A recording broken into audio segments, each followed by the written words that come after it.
Quand est-ce que tu dois savoir qu'il faut faire le saclage? Quand est-ce que tu dois savoir qu'il faut faire le saclo-butage? À quel moment tu dois semer le maïs?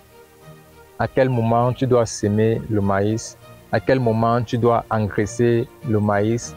À quel moment tu dois, je vais dire, nettoyer de façon générale ton espace où tu as mis du maïs, tu as mis du haricot, tu as mis du manioc, tu as mis du plantain. Quand est-ce que tu dois réellement activer, je vais dire, toutes ces pratiques-là? Salut à toi et bienvenue sur cette vidéo. Je suis Yohan Toko, agripreneur self-made man, et je suis ravi de vous accueillir pour cette nouvelle vidéo. Si vous êtes nouveau sur la chaîne, si c'est votre première fois de regarder cette vidéo, je vous invite à liker le petit pouce qui est là, à vous abonner, à me laisser un commentaire à la fin de cette vidéo et surtout de partager ma vidéo à des personnes susceptibles de comprendre ce que je suis en train de dire.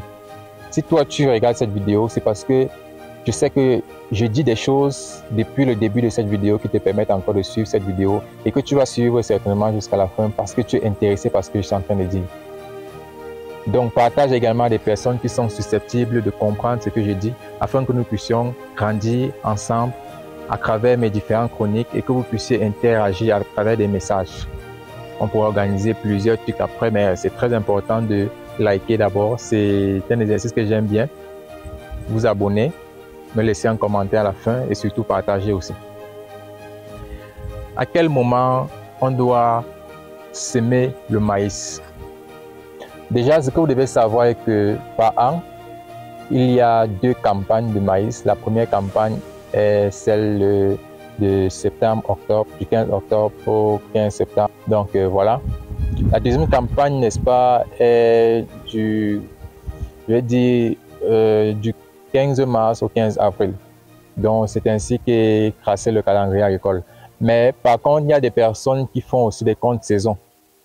Il y a des personnes qui font de l'agriculture de contre-saison. Ça veut dire qu'ils peuvent être dans des marécages. Ils peuvent avoir, n'est-ce pas, un système d'irrigation qui leur permet d'avoir de l'eau dans leur espace cultivable. Donc, toutes ces personnes ont cette possibilité-là de faire de l'agriculture comme elles veulent parce qu'elles ont leurs moyens. Et donc, lorsque tu veux semer le maïs, ça se fait 2 fois par an. La première campagne, comme je l'ai dit, et la deuxième campagne. Donc là, c'est la première étape. La deuxième étape, tu dois pouvoir savoir qu'après avoir semé ton maïs, il y a le désherbage que tu dois faire, il y a le butage que tu dois faire, c'est après combien de temps. Il y a, n'est-ce pas, l'engraissement que tu dois faire, c'est après combien de temps. Puisque ces engraissements vont en fonction, je vais dire, des éléments que la plante a besoin. Il y a par exemple le phosphore, il y a l'azote, il y a le potassium qui sont des éléments très importants, en particulier l'azote. Parce que l'azote est plus conseillé et plus riche au maïs, très important d'ailleurs. Donc, à quel moment est-ce que tu dois associer ces différents engrais? À quel moment tu dois donner juste de l'engrais azoté au plant du maïs? Donc, je réponds à cette question, raison pour laquelle je vous ai posé ces questions, parce que je sais que quelque part, vous vous posez également ces questions. Je vais continuer mes propos en vous faisant comprendre que lorsque vous avez semé le maïs, vous devez patienter 2 semaines avant de fertiliser votre champ. Vous pouvez utiliser de l'engrais minéral, vous pouvez utiliser de l'engrais chimique, vous pouvez utiliser de l'engrais naturel pour engraisser votre champ de maïs. Après cela, vous devez sacler votre champ, vous devez buter de telle sorte à ce que l'engrais que vous avez mis autour de votre plant soit, n'est-ce pas, recouvert par cette terre qui va donc former une butte qui va permettre à ce qu'au fur et à mesure, les éléments qu'on a mis pour améliorer la plante puissent, n'est-ce pas, vraiment nourrir cette plante-là à travers cette couche de terre qu'on met au-dessus qui va permettre à ce qu'il y ait une décomposition plus facile. Donc, il est très important de le savoir. 2 semaines après avoir semé le maïs.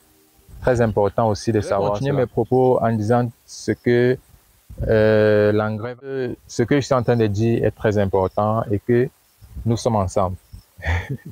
J'espère que nous sommes ensemble et j'espère que vous appréciez ce que je suis en train de dire parce qu'il est vraiment important de savoir que après avoir engraissé, après avoir saclé, après avoir buté votre maïs, vous devez encore apporter de l'engrais après 2 semaines.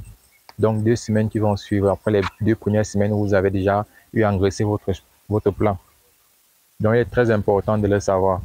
Pourquoi est-ce que vous devez le savoir? Tout simplement parce que j'ai décidé de partager avec un ensemble de jeunes qui aimeraient se lancer sans toutefois être obligés de passer dans une école de formation parce que les écoles de formation l'école sont tellement coûteux que j'ai décidé de partager un peu mon savoir que j'ai pu apprendre et que j'ai pu appliquer déjà. Donc, s'il y a des personnes qui sont intéressées par ce que je suis en train de dire, comme je l'ai dit au départ, partagez ces vidéos à d'autres personnes également. Je vais revenir sur ce que j'étais en train d'expliquer au départ. Après l'engraissement, il y a le saclage, il y a le butage. Après le butage, il y a encore notre saclage. Et après, vous pouvez donc récolter votre maïs. Donc, il est très important de savoir que la culture du maïs est une culture vraiment porteuse. J'espère que cette vidéo t'a plu. J'espère que tu vas liker, tu vas partager et surtout, laisse-moi un commentaire. Je suis Yohan Toko, agripreneur self-made man. Ciao.